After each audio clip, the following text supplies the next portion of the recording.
serious shit, this is what you're here for. And that's basically what brought me to the 22nd of May 2017, 2 years and 5 days ago, when an improvised explosive device detonated at about 22:30 in the foyer of the Manchester Arena. About 14,000 concert goers, a high percentage of women and children. 22 dead, plus one, but we don't talk about him. 800 physically or mentally wounded. Disruption to the city and region's transport network and day-to-day life, and an ongoing response.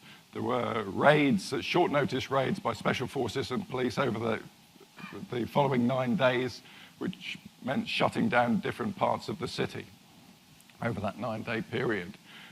And arrests conducted at very short notice. Okay.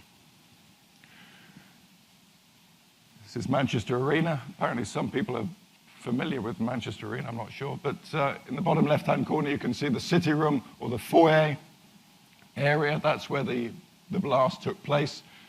14,000 people were given warnings to leave, and that worked very effectively. So it was quite early during the egress from the event. If it had happened 10 minutes later, even the devastation would have been so much worse. But for whatever reason, he triggered the bomb quite early when the room was packed with parents and the first few people who were coming out of the venue. Everybody else was shut down. So if we're looking at points 205 and 207, as Shosek, the security company, very quickly responded to their control room, and they put walls of people to prevent anybody else going out via the foyer. So it was isolated very quickly, and everybody else was pushed through the other exits. Okay. On the left-hand side, you can see sort of a glass wall that was all open, ready for the egress of everybody to come out from the arena, and that's where he triggered the blast. I read many of the statements from the people who were actually in the foyer. At least one of them smelled a petrol smell in the seconds before the blast, which was obviously which we assume was something to do with the IED that she just walked past before he triggered it. This bridge to Victoria Station is an interesting one. That's, if we go on to the next one. Crowds escape down the stairs towards the station. This bottom yellow arrow here pushes people over a walkway over the top of Victoria Station. So we've got everybody moving out from the arena through that walkway.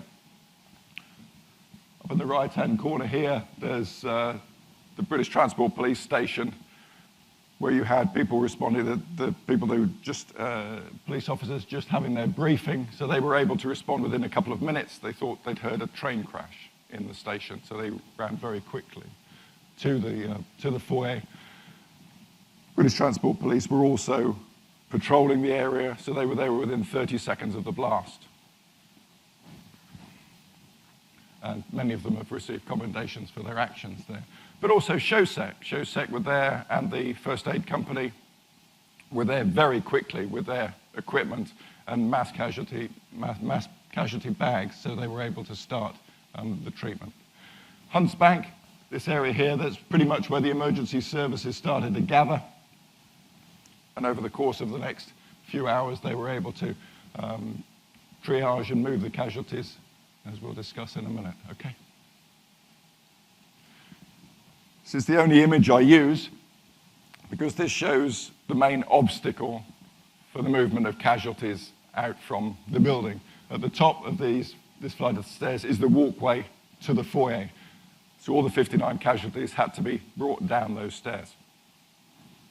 And then this floor here was used as the casualty clearing station by Northwest Ambulance Service. Okay.